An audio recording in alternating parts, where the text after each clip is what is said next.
الحمد لله رب العالمين نحمده ونستعينه ونستهديه ونسترشده ونؤمن به ونتوكل عليه ونعوذ بالله تعالى من شرور أنفسنا ومن سيئات أعمالنا من يهده الله فلا مضل له ومن يضلله فلن تجد له وليا مرشدا وأشهد أن لا إله إلا الله وحده لا شريك له وأشهد أن سيدنا وأسوتنا وحبيبنا محمدا عبده ورسوله أرسله بالهدى ودين الحق ليظهره على الدين كله ولو كره المشركون اللهم صل على محمد وعلى آل محمد كما صليت على إبراهيم وعلى آل إبراهيم وبارك على محمد وعلى آل محمد كما باركت على إبراهيم وعلى آل إبراهيم في العالمين إنك حميد مجيد وما بعد فإن أصدق الحديث كلام الله وأصدق الهدي هدي محمد صلى الله عليه وسلم وشر الأمور محدثاتها وكل محدثة بدعة وكل بدعة ضلالة وكل ضلالة في النار عباد الله وإماء الله أوصيكم وإياي أولا بتقوى الله يا أيها الذين آمنوا اتقوا الله حق تقاته ولا تموتن إلا وأنتم مسلمون أعوذ بالله السميع العليم من الشيطان الرجيم بسم الله الرحمن الرحيم إنما الصدقات للفقراء والمساكين والعاملين عليها والمؤلفة قلوبهم وفي الرقاب والغارمين وفي سبيل الله وابن السبيل فريضة من الله والله عليم حكيم صدق الله. സ്നേഹാദരണീയരായ വിശ്വാസിനികളെ സഹോദരി സഹോദരന്മാരെ, മനുഷ്യജീവിതത്തിൻ്റെ രഹസ്യവും പരസ്യവുമായ എല്ലാ മേഖലകളിലും അല്ലാഹു സുബ്ഹാനഹു വ തആലയുടെ വിധിവിലക്കുകൾ പാലിച്ചും തഖ്വയോടുകൂടി അവൻ്റെ ഉപദേശ നിർദ്ദേശങ്ങൾ പിൻപറ്റിയും ജീവിക്കണമെന്ന്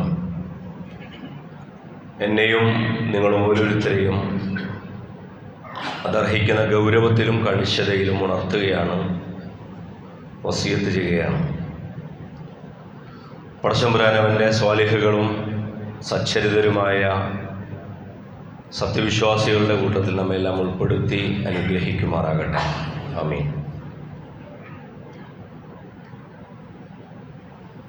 പരിശുദ്ധ റമദാനിലേക്ക്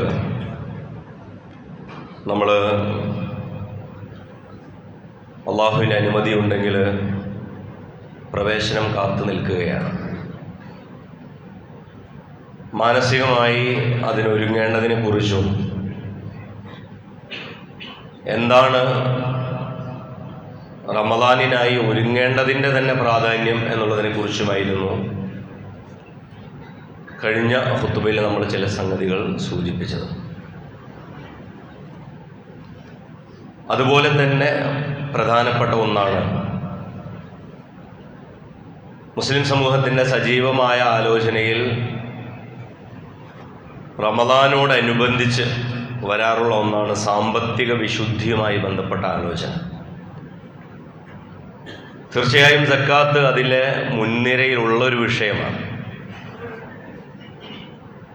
സക്കാത്ത് എന്നത് വാക്കുകൊണ്ട് തന്നെ അർത്ഥം ശുദ്ധീകരിക്കുക എന്നാണ്. അത് അഫ്ലഹ മൻ സക്കാഹ. മനസ്സിനെ കുറിച്ച് അല്ലാഹു സുബ്ഹാനഹു വ തആല പറഞ്ഞപ്പോൾ പറഞ്ഞത് മനസ്സിനെ സക്കാഹ, അതിനെ തസ്കിയത്ത് ചെയ്തവൻ, അതിനെ സംസ്കരിച്ചവൻ, അതിലെ മാലിന്യങ്ങൾ എടുത്തു കളഞ്ഞവൻ വിജയിച്ചു എന്നാണ്. അപ്പോൾ സക്കാത്ത് എന്ന് പറയുന്ന പദത്തിനർത്ഥം മാലിന്യം എടുത്തു കളയുക എന്നാണ്. സക്കാത്തിന് വേറൊരർത്ഥമുണ്ട്, നമാ എന്നാണ്, അതായത് വളർച്ച എന്നാണ്. മാലിന്യങ്ങൾ എടുത്തു കളയുമ്പോഴാണ്, കളകൾ എടുത്തു കളയുമ്പോഴാണ് ചില വിളകൾ കൂടുതലായി വളരുക. അതായത് ചുറ്റുമുള്ള അഴുക്കുകൾ, പൊടിപടലങ്ങൾ, തടയായും തടസ്സമായുമുള്ള കാര്യങ്ങളൊക്കെ മാറ്റിക്കൊടുക്കുമ്പോൾ കൂടുതൽ വളരാൻ, ഒരു ചെറിയൊരു ചെടി നമ്മൾ നട്ടു കഴിഞ്ഞാൽ അതിൻ്റെ മുകളിലുള്ള കാനൽ, മറ്റ് ചാഞ്ഞു നിൽക്കുന്ന കൊമ്പുകൾ, ശിഖരങ്ങളൊക്കെ വെട്ടിക്കൊടുത്ത് അത് വളരും. അപ്പോൾ ഇത് വളർച്ചയാണ്, അതോടൊപ്പം ശുദ്ധീകരണമാണ്. പക്ഷെ ദൗർഭാഗ്യകരമെന്ന് പറയേണ്ട ഒരു കാര്യം മുസ്ലിം സമൂഹത്തിലുള്ളത്, ഈ കഴിഞ്ഞ 2-3 ആഴ്ചകളായി കേരളത്തിലെ പൊതുസമൂഹത്തിൽ സക്കാത്ത് ഒരു ചർച്ചയാണ്. സക്കാത്തൊക്കെ ചർച്ച ചെയ്യുന്നത് റിപ്പോർട്ടർ TV, മാതൃഭൂമി TV ഒക്കെയാണ്. അത് കേൾക്കുമ്പോൾ നമുക്ക് തോന്നുമ്പോൾ കേരള മുസ്ലിങ്ങൾക്കിടയിൽ സക്കാത്ത് വ്യക്തികൾ കൊടുക്കണോ സംഘടനകൾ കൊടുക്കണോ എന്നുള്ളത് ഈ ചാനലുകളിൽ തീർപ്പാക്കി തരും എന്നാണ്. യഥാർത്ഥത്തിൽ അതല്ലല്ലോ അവരുടെ ഉദ്ദേശം. അവരുടെ ഉദ്ദേശം മുസ്ലിങ്ങൾക്കിടയിൽ ഇങ്ങനെ ഒരു സംഘടിതവും ഒറ്റക്കുമൊക്കെ സക്കാത്ത് കൊടുക്കാമെന്നുള്ള അഭിപ്രായമുണ്ട്. ഇത് വെച്ചുകൊണ്ട് ഈ സംഘടനകളിലെ തലപ്പത്തുള്ളവർ പറയുന്ന കാര്യം വെച്ചുകൊണ്ട് വിവാദം വീണ്ടും ഉണ്ടാക്കുക. അല്ലാതെ ഈ വാർത്തകളിൽ വരുന്ന, ചാനലുകളിൽ വരുന്ന കാര്യങ്ങൾക്ക് മറുപടി പറയുക എന്നുള്ളത് നമ്മുടെ ഒന്നും ഉദ്ദേശമല്ല. കാരണം അവരുടെയൊക്കെ താല്പര്യങ്ങൾ, സ്ഥാപിത താല്പര്യങ്ങൾ വെളിപ്പെട്ട കാര്യമാണ്. അതുകൊണ്ട് ഏതെങ്കിലും സംഘടനയുടെ പണ്ഡിതൻ എന്തെങ്കിലുമൊക്കെ വർത്തമാനം പറയുമ്പോഴേക്കും അതൊരു വിവാദ തലത്തിലേക്ക് ആര് കൊണ്ടുപോയാലും അതിനു പിന്നിൽ കേരള മുസ്ലിങ്ങളെ രക്ഷിക്കാനുള്ള എന്തോ ഒരു താല്പര്യം അവർക്ക് ഉണ്ട് എന്ന് നമ്മൾ ആരും കരുതുന്നുമില്ല.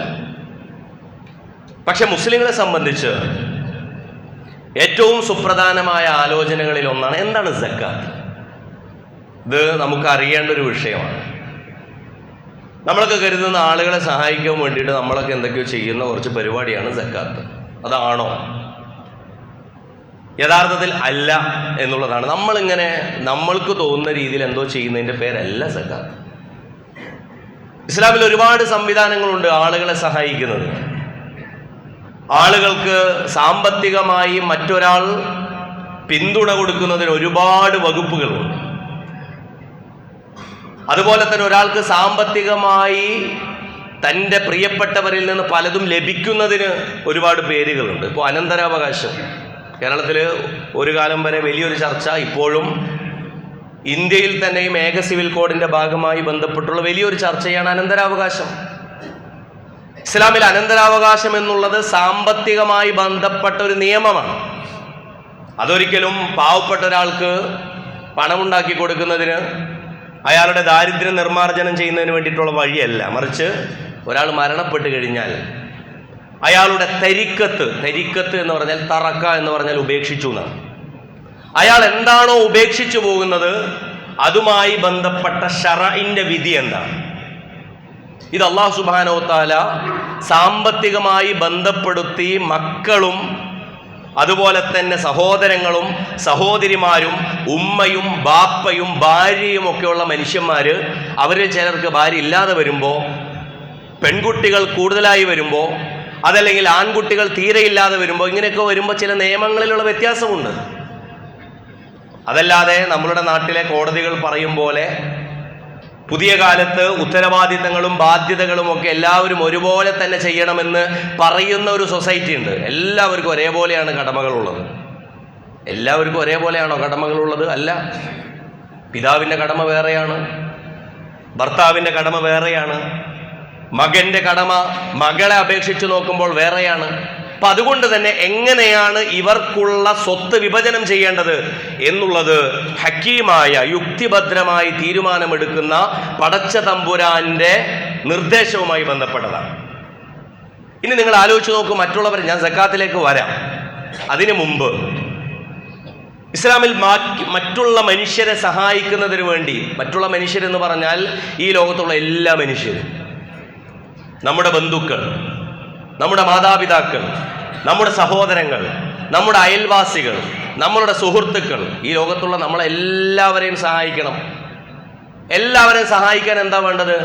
നിങ്ങളുടെ കയ്യിൽ സക്കാത്തിൻ്റെ മുതലെത്തണമെന്നാണോ ഇസ്ലാം പറയുന്നത്? അല്ല. ഇസ്ലാം പറയുന്നത് സക്കാത്തിന്റെ മുതലെത്തിയാലാണോ നിങ്ങൾ ബാക്കിയുള്ളവരെ സഹായിക്കേണ്ടതല്ല.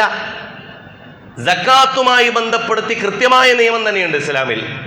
നിങ്ങൾ മറ്റൊരാളെ സഹായിക്കുന്നതുമായി ബന്ധപ്പെടുത്തിയ ഇസ്ലാമിൻ്റെ വിശാലമായ കൽപ്പനകൾ നിങ്ങൾക്ക് കാണാൻ സാധിക്കും. വിശുദ്ധ ഖുർആൻ ചോദിക്കുന്നു, യസ്അലൂനക മാദാ യുൻഫിഖൂൻ, പ്രവാചകരെ നിന്നോട് അവർ ചോദിക്കുന്നു, മാദാ യുൻഫിഖൂൻ, എന്താണ് ചെലവഴിക്കേണ്ടത്? ചെലവഴിക്കണം എന്ന് ഖുർആൻ പറയുന്നു. പക്ഷെ മാദാ യുൻഫിഖൂൻ, എന്താണ് ചെലവഴിക്കുക? എന്തിൽ നിന്നെടുത്താണ് ചെലവഴിക്കുക? അള്ളാഹ് പറഞ്ഞു, ഖുൽ അൽ അഫു, ഖുലിൽ അഫു, എന്താണോ മിച്ചമുള്ളത് അതിൽ നിന്ന് നിങ്ങൾ എന്ത് ചെയ്യണം? ചെലവഴിക്കണം. അതിന് സക്കാത്തിന്റെ പരിമാണം എത്താൻ, നിസാബ് എത്താൻ വേണ്ടി കാത്തിക്കേണ്ട ആവശ്യമില്ല. എന്നല്ല, വയുസിറൂന അലാ അൻഫുസിഹിം വലൗ കാന ബിഹിം ഖസാസ, മറ്റൊരാൾക്ക് കൊടുക്കാൻ നിങ്ങളുടെ കയ്യിലില്ല, നിങ്ങളുടെ മിച്ചം വെക്കാനൊന്നുമില്ല, നിങ്ങളുടെ ആവശ്യത്തിനേ ഉള്ളൂ, എങ്കിൽ പോലും വയുസിറൂന അലാ അൻഫുസിഹിം വലൗ കാന ബിഹിം ഖസാസ, മറ്റൊരാൾക്ക് വേണമെങ്കിൽ സ്വന്തം ആവശ്യത്തെ ബലി കഴിപ്പിച്ചുകൊണ്ട് ഒരാളെ സഹായിക്കാൻ ഇസ്ലാമിൽ വകുപ്പുണ്ട്, ഇല്ലേ? അസാബിഖൂന അവ്വലൂന മിനൽ മുഹാജിരീന വൽ അൻസ്വാർ, ഇസ്ലാമിലെ മുന്നിൽ നടന്ന മഹാമനീഷിമാരെ കുറിച്ച്, മുഹാജിറുകളെ കുറിച്ച്, അൻസാറുകളെ കുറിച്ച് പറയുമ്പോൾ അള്ളാഹ് പറയുന്നത് അവർ മുന്നിൽ നടന്നവരായിരുന്നു. അസാബിഖൂൻ അസാബിഖൂൻ, മുന്നിലോടുന്ന മനുഷ്യര് ബാക്കിയുള്ളവരെ സഹായിക്കുന്നതിന് എൻ്റെ കയ്യിൽ എത്ര സ്വത്തുണ്ട് നോക്കിയിട്ടല്ല സഹായിക്കുക. അപ്പോൾ യസ്അലൂനക മാദാ യുൻഫിഖൂൻ ഖുലിൽ അഫു, നിങ്ങൾക്ക് മിച്ചമുള്ളതിൽ നിന്ന് ചെലവഴിക്കുക, മിച്ചമില്ലാത്തതിൽ പോലും. അതാണ് അബൂ തൽഹയുടെ ചരിത്രം. അബൂ തൽഹ റളിയല്ലാഹു അൻഹു റസൂലുള്ളാഹി സ്വല്ലല്ലാഹു അലൈഹി വസല്ലമയുടെ മസ്ജിദിൽ ഒരു സ്വഹാബി, ഒരു അതിഥി വന്നു. അതിഥിയെ ആര് സൽക്കരിക്കും? ആദ്യം ചാടി എഴുന്നേറ്റത് അബൂ തൽഹയാണ്. അബൂ തൽഹ റളിയല്ലാഹു അൻഹു എന്താണ് വീട്ടിലുള്ളത് എന്ന് ആലോചിക്കാതെയാണ് അതിഥിയെ സൽക്കരിക്കാൻ വേണ്ടിയിട്ട് കൈവക്കിയത്. വീട്ടിലേക്ക് ചെന്നപ്പോൾ ഭാര്യ ചോദിച്ചു, എന്ത് പണിയാണ് മനുഷ്യൻ നിങ്ങൾ ചെയ്തത്? കാരണം ഇവിടെ ഒന്നുമില്ലല്ലോ, അതിഥിക്ക് എന്തെങ്കിലും കൊടുക്കണമല്ലോ. കാരണം അള്ളാഹിൻ്റെ റസൂലിൻ്റെ അതിഥിയാണ്, ബഹുമാനിക്കണം, സൽക്കരിക്കണം, ശരിയാണ്. പക്ഷെ ഒന്നുമില്ലാത്ത വീട്ടിലേക്ക് കൊണ്ടുവന്നിട്ട് എങ്ങനെയാണ് സൽക്കരിക്കുക? ചരിത്രം നിങ്ങൾക്കറിയാം, വിശദമായി പറയേണ്ടതില്ല. എന്താണ് സംഭവിച്ചത് നമുക്കറിയാം. ആകെ കൂടിയുള്ള പരുപരുത്തൊരു റൊട്ടി ഈ വന്ന അതിഥിക്ക് വേണ്ടി മാറ്റിവെച്ച് ആ കുടുംബം പട്ടിണി കിടന്നു എന്നുള്ളതാണ്. സ്വന്തം കുട്ടിക്ക് വേണ്ടി മാറ്റിവെച്ചതാണ് ആ റൊട്ടി എന്ന് ഈ ഭാര്യ പറയുമ്പോൾ, ഈ റൊട്ടി ആ കുട്ടിക്ക് കൊടുക്കാതെ എത്രത്തോളം എന്നാൽ എന്തെങ്കിലും കാരണം പറഞ്ഞ് നീ കുട്ടിയോ ഉറക്കാനും, ഇനി നമ്മൾ ഭക്ഷണം കഴിക്കുന്നില്ല എന്നൊരു വിഷമം ആർക്ക് വേണ്ട? അതിഥിക്ക് വേണ്ട എന്ന് കരുതി ഫഅത്ഫി അൽ മിസ്ബാഹ്, നീ ആ വിളക്ക് അങ്ങോട്ട് ഊതിക്കോളൂ എന്നാണ് ഭാര്യയോട് ഈ ഭർത്താവ് പറയുന്നത്. നിങ്ങൾ ആലോചിച്ച് നോക്കണം. അതായത് നമ്മളൊക്കെ കൂടിയിരുന്ന് ഭക്ഷണം കഴിക്കുകയാണെന്ന് ഈ അതിഥി ധരിച്ചോട്ടെ, ഈ ആകെക്കൂടെയുള്ള റൊട്ടി ഞാനിരുന്ന് കഴിക്കുകയാണെന്നുള്ള മനോവിഷമത്തിൽ ഇയാൾക്കൊരു വിഷമം വരണ്ട എന്നാണ്. നിങ്ങളൊന്ന് ആലോചിച്ച് നോക്കണം. ഒരു മനുഷ്യൻ അയാളുടെ ജീവിതത്തിൽ എന്തുണ്ടായിട്ടാണ് മറ്റൊരാളെ സഹായിക്കുന്നത്, എന്തുണ്ടായിട്ടാണ് മറ്റൊരാൾക്ക് മുൻഗണന കൊടുക്കുന്നത് എന്നുള്ളതിന് എൻ്റെയും നിങ്ങളുടെയും ജീവിതത്തിൽ ഒരു ബാലൻസ് ഇല്ലെങ്കിലും ബാക്കിയുള്ളവരെ മുൻഗണന കൊടുക്കാൻ നമ്മൾ ബാധ്യസ്ഥരാണെന്ന് പഠിപ്പിക്കുന്ന ഹദീസാണിത്. പിറ്റേ ദിവസം റസൂലുള്ളാഹി സ്വല്ലല്ലാഹു അലൈഹി വസല്ലമയുടെ സന്നിധിയിൽ അബൂ തൽഹ എത്തി. അബൂ തൽഹ റളിയല്ലാഹു അൻഹുവിനോട് അള്ളാഹിന്റെ റസൂൽ പറഞ്ഞത് എന്താണ്? അള്ളാഹിന്റെ റസൂൽ പറഞ്ഞത് ലഹിഖല്ലാഹു തിൽക്കൽ ബാരിഹ, ഇന്നലെ രാത്രി പടച്ചവൻ ചിരിച്ചു. ഇന്നലെ രാത്രി പടച്ചവൻ ചിരിച്ചു. പടച്ചവൻ ചിരിക്കുന്നത് എങ്ങനെയാണെന്നൊക്കെ നമുക്ക് ഇൽമുൽ കലാമിൽ കുറെ ചർച്ച ചെയ്യാം. അതല്ല, എൻ്റെ പ്രിയപ്പെട്ട അടിമ എൻ്റെ പൊരുത്തവും പ്രീതിയും നേടിയെടുക്കാൻ വേണ്ടി എന്തൊക്കെ കാട്ടിക്കൂട്ടുന്നു. എൻ്റെ പ്രിയപ്പെട്ട അടിമയാണ്. എൻ്റെ അടിമയുടെ എന്നോടുള്ള പടച്ചവനോടുള്ള സ്നേഹം കൊണ്ടാണ് ഇതൊക്കെ ചെയ്യുന്നത്, അല്ലാതെ വന്ന അതിഥിയോടുള്ള സ്നേഹമല്ല. പടച്ചവന്റെ പൊരുത്തവും പ്രീതിയും കരസ്ഥമാക്കാൻ വേണ്ടി എന്തൊക്കെ ഉപായങ്ങളും വഴികളുമാണ് സ്വീകരിക്കുക എന്ന് ഒരടിമ ആലോചിക്കുന്നതിൻ്റെ അങ്ങേ തലക്കൽ പോയ അബൂതൽഹയാണത്. അതുകൊണ്ട് ഇന്നലെ രാത്രി അബൂതൽഹ നിന്നെ നോക്കി അള്ള ചിരിച്ചു. ഇതൊരു മാതൃകയാണ് സമ്പത്ത് ചെലവഴിക്കേണ്ടതിൻ്റെ, അല്ലേ? സമ്പത്ത് ചെലവഴിച്ചതിന് വേറെ മാതൃകയുണ്ട്. വേറെ മാതൃക ഉമർ ഇബ്നു ഖത്താബ് റളിയല്ലാഹുവിൻ്റെ മാതൃകയാണ്. സ്വന്തം സമ്പത്തിൻ്റെ പകുതി വീതം വെച്ചു. എത്ര ഒട്ടകമുണ്ടോ അതിൻ്റെ നേരെ പകുതി, എത്ര തോട്ടമുണ്ടോ അതിൻ്റെ നേരെ പകുതി, എത്ര ഒട്ടകവും കുതിരയുണ്ടോ അതിൻ്റെ നേരെ പകുതി. തബൂക്ക് യുദ്ധവേളയിൽ നിങ്ങൾക്കറിയാം, റസൂലുള്ളാഹി സ്വല്ലല്ലാഹു അലൈഹി വസല്ലമയുടെ അടുക്കിലേക്ക് കൊണ്ടുപോയി. അതായത് സ്വന്തം സ്വത്ത് നേർ പകുതിയായിട്ട് വിഭജിച്ചു. എന്നിട്ട് പകുതി ഇസ്ലാമിൻ്റെ മാർഗത്തിൽ അങ്ങോട്ട് കൊടുത്തു. സംഭവം നിങ്ങൾക്ക് അറിയുന്നതാണ്. അബൂബക്കർ സിദ്ദീഖ് റളിയല്ലാഹു അൻഹു വന്നപ്പോൾ ഉമർ റളിയല്ലാഹു അൻഹു ദൂരത്ത് നിന്ന് സന്തോഷിച്ചു. കാരണം അബൂബക്കറിൻ്റെ കയ്യിൽ റളിയല്ലാഹു അൻഹു എന്തേ ഉള്ളൂ? ഒരു കയ്യിൽ എടുക്കാവുന്ന ധാന്യമേ ഉള്ളൂ. പക്ഷേ അബൂബക്കർ സിദ്ദീഖ് റളിയല്ലാഹു അൻഹുവിനോട് റസൂൽ ചോദിച്ച ചോദ്യത്തിന് അദ്ദേഹം മറുപടി പറഞ്ഞപ്പോൾ ഉമർ പറഞ്ഞു, ഞാൻ അവിടെ തോറ്റുപോയി. എന്തായിരുന്നു ചോദ്യം? എന്താണ് അബൂബക്കർ ഇനി വീട്ടിലുള്ളത് ബാക്കിയെന്ന് ചോദിച്ചപ്പോൾ അള്ളാഹുവിൻ്റെ റസൂലും മാത്രമേ ഇനി വീട്ടിൽ ബാക്കിയുള്ളൂ. അതായത് കയ്യിലുള്ള അവസാനത്തെ ധാന്യവും കൊണ്ടുവന്നിരിക്കുകയാണ് സയ്യിദുന അബൂബക്കർ സിദ്ദീഖ് റളിയല്ലാഹു അൻഹു. അപ്പം അതിനർത്ഥം ഉമർ റളിയല്ലാഹു അൻഹു മോശമായെന്നാണോ? അല്ലട്ടോ. സ്വന്തം സ്വത്ത് പകുതി വിഭജിക്കുക എന്ന് പറഞ്ഞാൽ വളരെ ദൃഢനിശ്ചയം ആവശ്യമുള്ള, നിശ്ചയദാർഢ്യം ആവശ്യപ്പെടുന്ന ഒരു ധീരകൃത്യമാണ്. അപ്പോൾ ഇസ്ലാമിൽ ഓരോ കാര്യങ്ങൾക്കും ഞാൻ പറഞ്ഞത് ഏറ്റവും പ്രിയപ്പെട്ട തോട്ടം. സൂറത്തു ആൽ ഇംറാനിൽ ഒരായത്തുണ്ട്, ലൻ തനാലുൽ ബിർറ ഹത്താ തുൻഫിഖൂ മിമ്മാ തുഹിബ്ബൂൻ. ഒരു ജുസ് തുടങ്ങുന്നത് അങ്ങനെയാണ്, ലൻ തനാലുൽ ബിർറ, നിങ്ങൾക്ക് ബിർറ് ലഭിക്കില്ല. ബിർറ് എന്ന് പറഞ്ഞാൽ അള്ളാഹുവിൻ്റെ ഏറ്റവും വലിയ പൊരുത്തവും പ്രീതിയും പുണ്യവും ഒരാൾക്ക് ലഭിക്കുന്ന അവസ്ഥയാണ്. അള്ള പറയാണ്, ലൻ തനാലു, നിങ്ങൾക്ക് ബിർറ് ലഭിക്കുന്ന പ്രശ്നമേ ഇല്ല. ഹത്താ തുൻഫിഖൂ മിമ്മാ തുഹിബ്ബൂൻ, നിങ്ങൾക്ക് ഏറ്റവും ഇഷ്ടപ്പെട്ടതിൽ നിന്ന് തന്നെ നിങ്ങൾ ചെലവഴിക്കണം. നമ്മൾ ചെലവഴിക്കുമ്പോൾ വീട്ടിലെ ഏറ്റവും പഴകിയത് ഡ്രസ്സ് ഒഴിവാക്കാൻ വേണ്ടി നോക്കുക. വീട്ടിൽ ബാക്കി വന്ന ഭക്ഷണം ഉണ്ടെങ്കിൽ അയൽവാസിക്ക് കൊടുക്കുക. അത് മോശപ്പെട്ട കാര്യമൊന്നുമല്ല, അങ്ങനെ ഉണ്ടല്ലോ. അത് മാത്രം തെരഞ്ഞു പിടിച്ചു കൊടുക്കുന്നതാണ് മോശം. ഞാൻ കൂട്ടത്തിൽ പറയുമ്പോൾ തെറ്റിദ്ധരിക്കരുത്. അതായത് പക്ഷെ അതേസമയം നിങ്ങൾ ഒരു മുൻഗണന നൽകിക്കൊണ്ട് നിങ്ങൾ ചെലവഴിക്കുമ്പോൾ മറ്റൊരാളെ കൂടി കരുതുന്നു. നിങ്ങൾ ബിരിയാണി വെക്കുമ്പോൾ തന്നെ അയൽവാസിനെ മനസ്സിൽ കരുതുന്നുണ്ട്. അല്ലാതെ നിങ്ങൾ വെച്ച ബിരിയാണി ബാക്കിയാകുമ്പോൾ അയൽവാസിക്ക് കൊണ്ടുപോകുന്നതല്ല. അത് രണ്ടും വ്യത്യാസമുണ്ടെന്ന് പറഞ്ഞു. ബാക്കിയായ ബിരിയാണി അയൽവാസിക്ക് അതുകൊണ്ട് കൊടുക്കരുത് എന്നല്ല ഇതിൻ്റെ ഫത്വ എടുക്കേണ്ടത്. മറിച്ച് അങ്ങനെ ഒരു ബിരിയാണി ഉണ്ടെങ്കിൽ, ബിരിയാണിയും ഒരു ഉദാഹരണമാണ് കേട്ടോ, അങ്ങനെ ഒന്നുണ്ടെങ്കിൽ അവിടെ നിങ്ങൾ നിങ്ങളുടെ അയൽവാസിയെ കരുതുന്നു, പങ്കാളിയാക്കുന്നു. അപ്പോൾ ഏറ്റവും പ്രിയപ്പെട്ടത് അബൂദർദാ റളിയല്ലാഹു അൻഹു റസൂലുള്ളാഹി സ്വല്ലല്ലാഹു അലൈഹി വസല്ലമയുടെ അടുത്ത് ഈ ആയത്ത് വന്നിറങ്ങിയപ്പോൾ പറഞ്ഞു, അള്ളാഹിൻ്റെ റസൂലേ, എനിക്ക് ഏറ്റവും പ്രിയപ്പെട്ട തോട്ടമുണ്ടല്ലോ, ദേ ഈ മസ്ജിദുൻ നബവിയുടെ നേരെ മുമ്പിലുള്ള ഈ തോട്ടമാണ്. ബൈറുഹ എന്നാണ് ആ തോട്ടത്തിൻ്റെ പേര്. ആ തോട്ടത്തിൻ്റെ പേര് ബൈറുഹ എന്നാണ്. അതായത് റസൂൽ ഇരിക്കുന്ന ആ പള്ളിയുടെ നേരെ ഓപ്പോസിറ്റുള്ള തോട്ടം. ആ തോട്ടമാണ് റസൂലെ എനിക്ക് ഏറ്റവും പ്രിയപ്പെട്ടത്. അത് ഞാൻ ഈ മാർഗത്തിൽ വഖഫ് ചെയ്യുന്നു, ഈ മാർഗത്തിൽ കൊടുക്കുന്നു. അപ്പോൾ റസൂലുള്ളാഹി സ്വല്ലല്ലാഹു അലൈഹി വസല്ലം നമ്മൾ ആദ്യം ഒരാൾ ഓഫർ ചെയ്താൽ വേഗം സ്വീകരിക്കും. റസൂൽ നിരസിക്കണേ ചെയ്ത്. റസൂൽ പറഞ്ഞു, അങ്ങനെ പെട്ടെന്നുള്ള ആവേശത്തിലൊന്നും എന്ത് ചെയ്യണ്ട. അങ്ങനെ ഉണ്ടല്ലോ, വാതിൽ കേട്ടാൽ പെട്ടെന്ന് ആൾക്കാർ കൊടുക്കും. പിന്നെ വീട്ടിൽ ചെല്ലുമ്പോഴായിരിക്കും ഒരു വിഷമം ഇങ്ങനെ വരിക, അത് കൊടുക്കണ്ടായിരുന്നു എന്ന് തോന്നുക. അങ്ങനെയൊന്നും വേണ്ട, അതുകൊണ്ട് ആലോചിച്ചുറപ്പിച്ച് മതി എന്ന് റസൂലുള്ളാഹി. ഇല്ല, എനിക്ക് ബിർറ് കിട്ടണം, ഏറ്റവും പ്രിയപ്പെട്ടത് ഇതാണെങ്കിൽ അത് തന്നെ അള്ളാഹിൻ്റെ മാർഗത്തിൽ കൊടുക്കണം. ഈ സാധനമാണ് വഖഫ്. നിങ്ങൾ മനസ്സിലാക്കണം, ഇസ്ലാമിക ചരിത്രത്തിൽ നമ്മളിപ്പോൾ ഈ പറയുന്ന വഖഫിനെ കുറിച്ചൊക്കെ ചർച്ച ചെയ്യുന്നുണ്ടല്ലോ.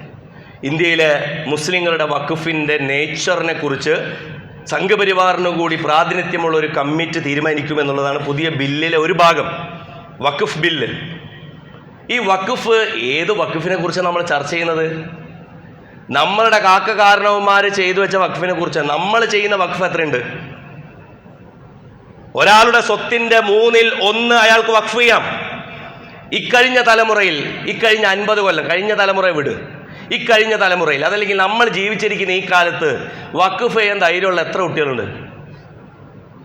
എന്നിട്ട് മതിയല്ലോ നമ്മുടെ കഴിഞ്ഞ കാലത്തെ വഖഫ് നഷ്ടപ്പെട്ടതിനെ കുറിച്ച്. തീർച്ചയായിട്ടും അതൊക്കെ നിയമപരമായിട്ട് പോകണം, ശരിയാണ്. അപ്പൊ ഞാൻ പറഞ്ഞത് അഫുവുണ്ട്. എന്താണോ ബാക്കിയുള്ളത് അത് കൊടുക്കുക, ഒന്നും ബാക്കിയില്ലെങ്കിലും മുൻഗണന കൊടുക്കുക. അതുപോലെ തന്നെ എന്താണോ തനിക്ക് ഏറ്റവും പ്രിയപ്പെട്ടത് അത് അള്ളാഹിന്റെ മാർഗത്തിൽ കൊടുക്കുക. ഇങ്ങനെ പലവിധ കാര്യങ്ങളാൽ സമ്പന്നമാണ് ഇസ്ലാമിൻ്റെ രീതി. അതുപോലെ തന്നെയാണ് സ്വതക്ക കൊടുക്കുമ്പോൾ റസൂലുള്ളാഹി സ്വല്ലല്ലാഹു അലൈഹി വസല്ലം പറഞ്ഞത് ഏറ്റവും അടുത്ത ആളുകൾക്ക് സ്വതക്ക കൊടുക്കുക. ഏറ്റവും അടുത്ത ആളുകൾക്ക്. നമ്മൾ സക്കാത്തിൻ്റെ കാര്യത്തിൽ അതൊക്കെ ചെയ്യുക. കാരണം നമ്മൾ കമ്മ്യൂണിറ്റിക്ക് മുങ്ങിക്കൊളിച്ചാൽ നോമ്പ് മുറിയോ എന്ന് ചോദിക്കുന്ന ആ ആവേശം ഒരിക്കലും സക്കാത്തിൻ്റെ വിഷയത്തിൽ ഉണ്ടാകാറില്ല. സിറിഞ്ചടിച്ചാൽ നോമ്പ് മുറിയോ, രക്തം കൊടുത്താൽ നോമ്പ് മുറിയോ, ഒളു എടുക്കുമ്പോൾ എത്ര വട്ടം ചുഴറ്റണം, ഈ സൂക്ഷ്മത എന്തുകൊണ്ട്? വിശുദ്ധ ഖുർആൻ പിരിച്ചെഴുതാതെ ഒരുമിച്ച് നമസ്കാരത്തോടൊപ്പം പറഞ്ഞ, നിസ്കാരവും നോമ്പും നല്ലട്ടോ പറഞ്ഞേ, നമസ്കാരവും സക്കാത്തും എന്നാണ് പറഞ്ഞത്. നമ്മൾ ആൾക്കാരോട് ചോദിക്കും നിസ്കാരവും നോമ്പുള്ള ആളെന്നാ പറയാ. നിസ്കാരവും സക്കാത്തും ഉള്ളവർ എന്നാണ് വിശുദ്ധ ഖുർആൻ ചേർത്ത് പറഞ്ഞത്, വിശ്വാസികളെ കുറിച്ച് പറഞ്ഞത്. അതുകൊണ്ട് എൻ്റെ പ്രിയപ്പെട്ടവർ, ഇപ്പോൾ നടക്കുന്ന ഒരു കുതൂഹലമുണ്ട്, ഒരു കോലാഹലമുണ്ട്. ആ കോലാഹലം യഥാർത്ഥത്തിൽ ഇസ്ലാമിൻ്റെ യഥാർത്ഥ സ്ഥിതിയിൽ നിന്ന് പിരിഞ്ഞ് പോയി നമ്മൾ അകപ്പെട്ട ഒരവസ്ഥയാണ്. റസൂൽ കരീം സല്ലല്ലാഹു അലൈഹി വസല്ലം പറയുന്നു, ലതൻഖുലുന്ന ഉറൽ ഇസ്ലാമി ഉർവത്തൻ ഉർവ. ഇസ്ലാമിൻ്റെ കയർ, ഇസ്ലാമിനൊരു കയറായിട്ട് നിങ്ങൾ സങ്കല്പിക്കുക. ഇസ്ലാമാകുന്ന കയർ അത് പിരിഞ്ഞു പോകും. കയറിങ്ങനെ കുറേ വെള്ളത്തിലേക്ക് ഇട്ടാൽ ഇങ്ങനെ പിരിഞ്ഞു പോകുമല്ലോ. ഈ ഇസ്ലാമിൻ്റെ കയറിങ്ങനെ ഉർവത്തൻ ഉർവ, ഓരോ കെട്ടുകളും ഓരോ നൂലുകളായിട്ട് ഇതിങ്ങനെ അഴിഞ്ഞഴിഞ്ഞു പോകും. അവ്വലുഹാ നഖ്ലനിൽ ഹുക്ം. ആദ്യം ഇതിന് നഷ്ടപ്പെട്ടു പോവുക ഭരണാധികാരമാണ്. നിങ്ങൾ ആലോചിക്കണം, ആദ്യം ഇസ്ലാമിന് നഷ്ടപ്പെട്ടു പോയത് ഏതാണ്? ഇസ്ലാമിൻ്റെ അധികാരമാണ്. ഇന്നിപ്പോൾ ഈ ട്രംപ് എന്ന് പറയുന്ന മഹാ ആഭാസൻ ലോകത്ത് ഭരിക്കാൻ പറ്റുന്ന ഏറ്റവും മികച്ച ആളായിട്ട് നിൽക്കുന്നത് എന്തുകൊണ്ടാ? ലോകത്തിന് തിരഞ്ഞെടുക്കാവുന്ന ഏറ്റവും മികച്ച ആളാണ്. നിങ്ങൾ മനസ്സിലാക്കേണ്ട ഒരു കാര്യമുണ്ട്. ഇസ്ലാം പറയുന്ന നീതിയും അധികാരവുമായി ബന്ധപ്പെട്ട വർത്താനം എന്താണെന്ന് വെച്ചാൽ, ഇന്ത്യക്ക് തിരഞ്ഞെടുക്കാവുന്നതിൽ ഏറ്റവും മികച്ച ആൾ നരേന്ദ്രമോദിയാണ്. അതുകൊണ്ടാണല്ലോ ഇപ്പോൾ ആള് നമ്മൾ പ്രധാനമന്ത്രിയാക്കുന്നത്. ഇസ്രായേലിനെ തിരഞ്ഞെടുക്കാവുന്ന ഏറ്റവും മികച്ച ആൾ ബെഞ്ചമിൻ നെതന്യാഹു ആണ്. അമേരിക്കക്ക്, അതായത് ലോക പോലീസിന് തിരഞ്ഞെടുക്കാവുന്നതിൽ ഏറ്റവും മികച്ച ആൾ ലോകത്തെ ഏറ്റവും മികച്ച ആളാണോ? അല്ല, ലോകത്തെ ഏറ്റവും മികച്ച ആഭാസനാണ്, ലോകത്തെ ഏറ്റവും മികച്ച അധികാരി എന്നുള്ളതാണ് ഇസ്ലാം പറയുന്ന പ്രശ്നം. അതുകൊണ്ടാണ് ഇസ്ലാം പറയുന്നത് അധികാരത്തിലും ഇസ്ലാമുണ്ട്. നമ്മുടെ ചില ആളുകൾ ഇസ്ലാമിനെ കുറിച്ച് പറയുമ്പോൾ ഇത് നിസ്കരിക്കുകയും നോമ്പെടുക്കുകയും ഹൗലുങ്കര കഴുകുകയും ചെയ്യേണ്ട ഒരു പണിയാണെന്ന് മാത്രം ചുരുട്ടിക്കെട്ടുമ്പോൾ അവരോട് പറയേണ്ട ഒരു കാര്യമാണ്. അതല്ലാതെ ഉമർ റളിയല്ലാഹുവിൻ്റെ കാലത്ത് യൂഫ്രട്ടീസിൻ്റെ തീരത്ത് ആട്ടിൻകുട്ടി ചത്തതിൻ്റെ ചരിത്രം മാത്രം പറഞ്ഞിട്ട് കാര്യമില്ല.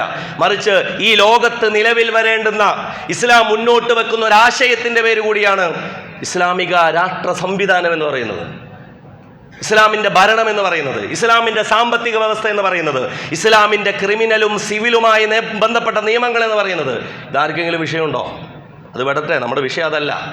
അപ്പൊ ആദ്യം നഷ്ടപ്പെടുക ഇതിന് ഭരണമാണ്.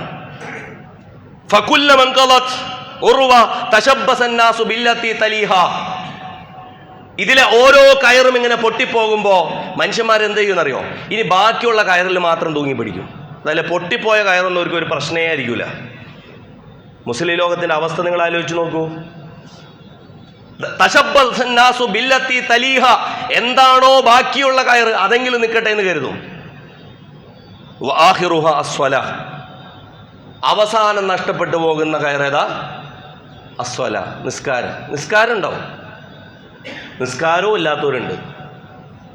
അവസാനം ബാക്കിയുള്ള നമസ്കാരം വെച്ചുകൊണ്ട് ഇതാണ് ഇസ്ലാം എന്ന് കരുതുന്ന ആൾക്കാരുണ്ട്. അവരാണ് ഇപ്പോൾ സക്കാത്തിനെതിരെ പറയുന്നത്. സക്കാത്തൊക്കെ ഇസ്ലാമൊക്കെ ഉണ്ടായിരുന്ന കാലത്തുള്ളതാണല്ലോ. ഇപ്പോൾ ഉള്ള സക്കാത്ത് ആൾക്കാർ തോന്നുന്ന പോലെ അവരവരുടെ അപ്പുറത്തും ചുറ്റോടത്തും ഇങ്ങനെ കൊടുത്തോളും. ഏത് സക്കാത്ത്?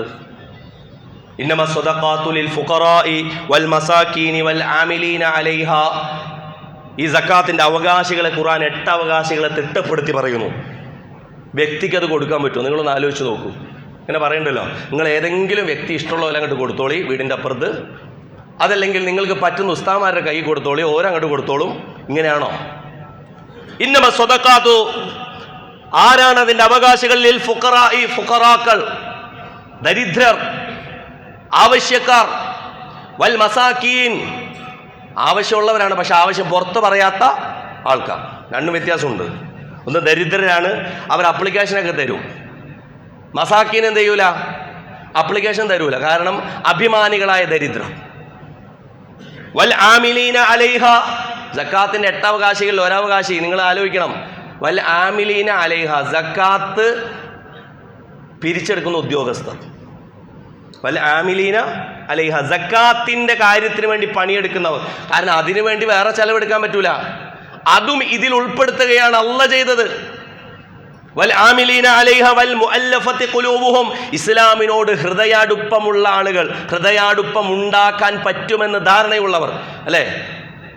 പല ഇസ്ലാമിലേക്ക് ഈ അടുത്ത് കടന്നു വന്ന ആളുകളെക്കുറിച്ചും ഇസ്ലാമിലേക്ക് ഈ അടുത്ത് കടന്നു വരാൻ സാധ്യതയുള്ളവരെക്കുറിച്ചും ഇസ്ലാമിനോട് ഹൃദയാടുപ്പം ഉണ്ടാക്കേണ്ടുന്ന ആളുകളെക്കുറിച്ചും ഇവരൊക്കെ ആര് തീരുമാനിക്കും? നാട്ടിലുള്ള ഓരോ വ്യക്തികൾ ഇങ്ങനെ നടന്നിങ്ങനെ കൊടുക്കുമോ? ഈ 8 പേർക്ക് എല്ലാവരും അങ്ങനെ കൊടുക്കുക.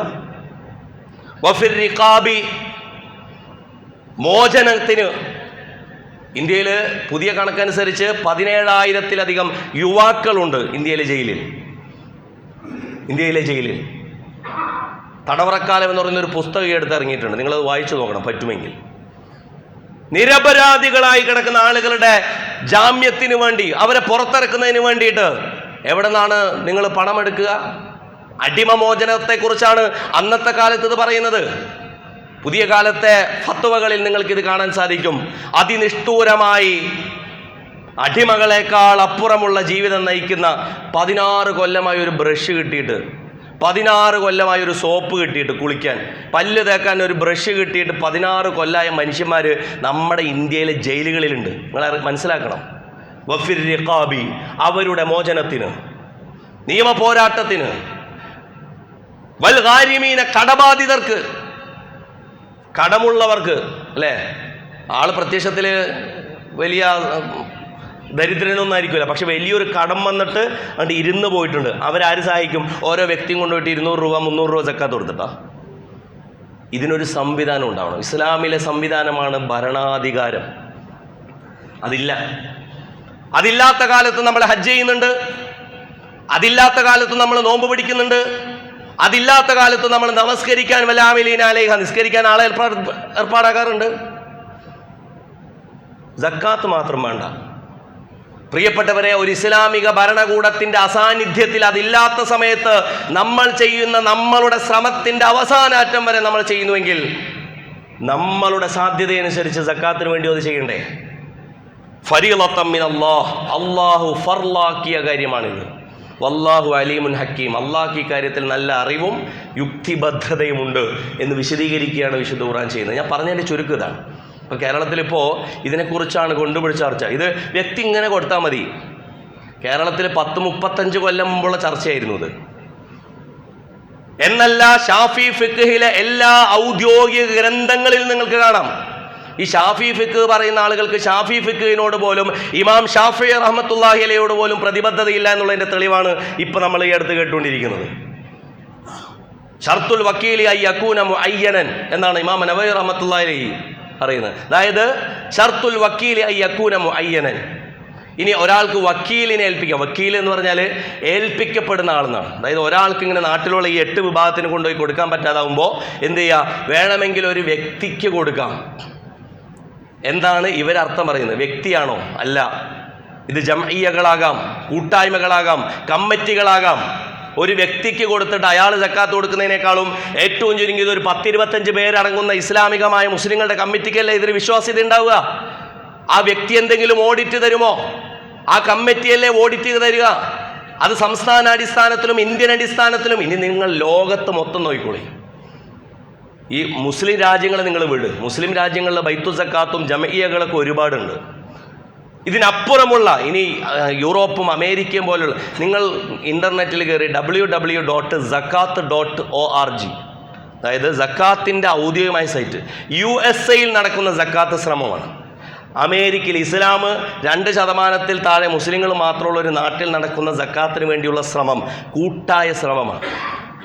സക്കാത്ത് ഫൗണ്ടേഷൻ ഓഫ് UK നിങ്ങൾ നോക്ക്, ZFI, അത് സക്കാത്ത് ഫൗണ്ടേഷൻ ഓഫ് ഇന്ത്യയിൽ നടന്നുകൊണ്ടിരിക്കുന്ന വലിയ ഒരു ശ്രമമാണ്. അതായത് പിന്നാക്കം നിൽക്കുന്ന കുട്ടികളുടെ വിദ്യാഭ്യാസവും സ്കോളർഷിപ്പുമായി ബന്ധപ്പെട്ട വിഷയങ്ങളാണ്. ലോകത്ത് വലിയ രീതിയിൽ ഇതൊക്കെ മുന്നോട്ട് പോയപ്പോൾ നമ്മളിവിടെ ഇപ്പോഴും ഇതിൻ്റെ സംവിധാനങ്ങളെ തച്ചുടക്കാനുള്ള ശ്രമമാണ്.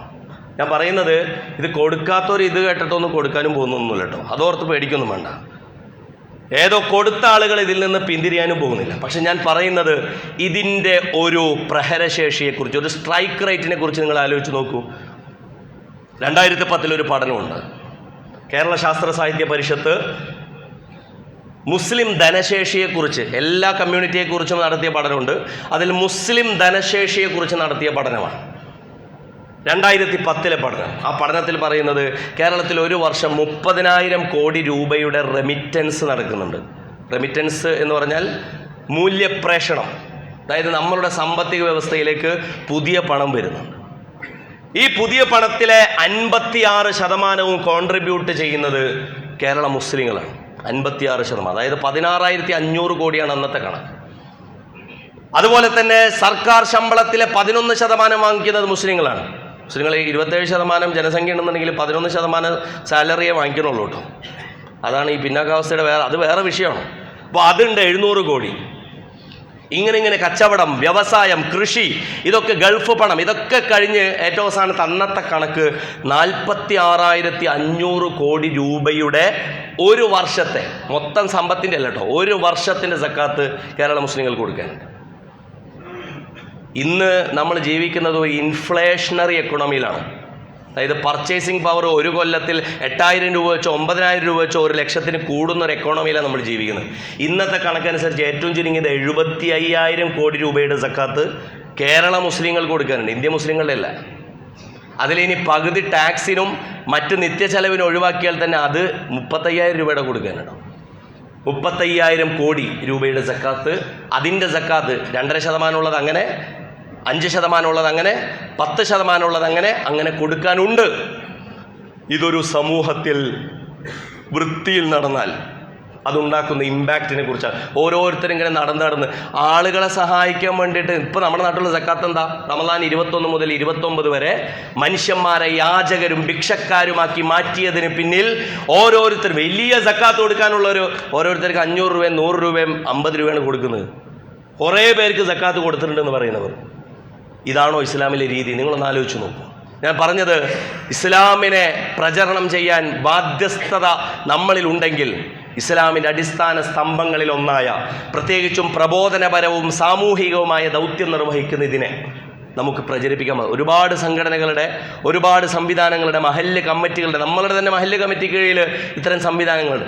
പ്രാദേശികമായെങ്കിലും ഒരു സംവിധാനം, ഒരു സ്ഥലം കേന്ദ്രീകരിച്ചുകൊണ്ട് ഒരു പ്രദേശത്തെ ഒരു 5,000 പേരുടെ പ്രശ്നം തീർക്കാൻ ഒരു പ്രദേശത്തെ ഒരു കമ്മിറ്റിക്ക് പറ്റുന്നുണ്ടെങ്കിൽ, അവർ ഈ മുൻഗണനകൾ വെച്ചുകൊണ്ട് ഇസ്ലാമികമായി അതിനെ നേടിയെടുക്കാൻ ശ്രമിക്കുന്നുണ്ടെങ്കിൽ, വ്യക്തിക്ക് കൊടുത്ത് ഇല്ലായ്മ ചെയ്തു പോകുന്നു. വ്യക്തിഗത തലത്തിലൊക്കെ കൊടുക്കാം, കുറച്ചൊക്കെ കൊടുക്കാം.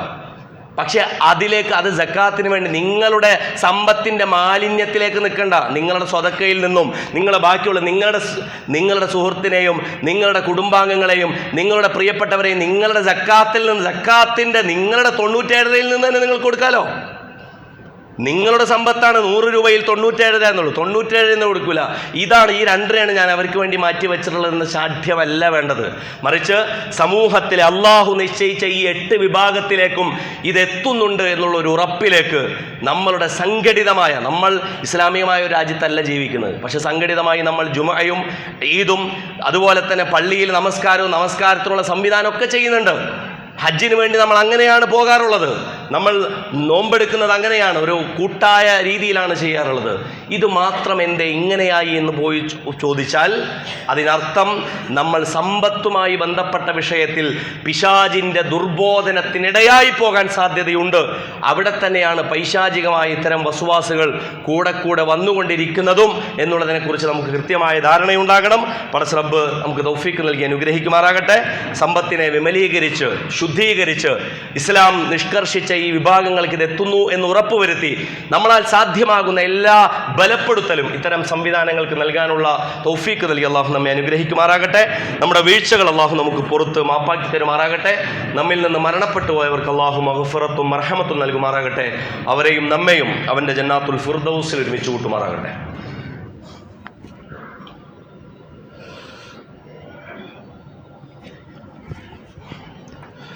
അൽഹംദുലില്ലാഹി അൽ-അഹദ് അൽ-ഫർദ് അസ്-സമദ് അല്ലദീ ലം യലിദ് വലം യൂലദ് വലം യകുൽ ലഹു കുഫുവൻ അഹദ്. അല്ലാഹുമ്മ സ്വല്ലി വസല്ലിം വബാരിക് അലാ റസൂലിക മുഹമ്മദിൻ വഅലാ ആലി മുഹമ്മദ് കമാ സ്വല്ലൈത വസല്ലംത വബാറക്ത അലാ ഇബ്രാഹീമ വഅലാ ആലി ഇബ്രാഹീം ഫിൽ ആലമീന ഇന്നക ഹമീദും മജീദ്. ഇബാദല്ലാഹ് വഇമാ അല്ലാഹ് ഊസികും വഇയ്യായ സാനിയം ബിത്തഖ്വല്ലാഹ് യാ അയ്യുഹല്ലദീന ആമനൂ തഖുല്ലാഹ ഹഖ്ക തുഖാതിഹി വലാ തമൂതുന്ന ഇല്ലാ വഅൻതും മുസ്ലിമൂൻ. اللهم اغفر للمؤمنين والمؤمنات والمسلمين والمسلمات الأحياء منهم والأموات إنك مجيب الدعوات يا قاضي الحاجات.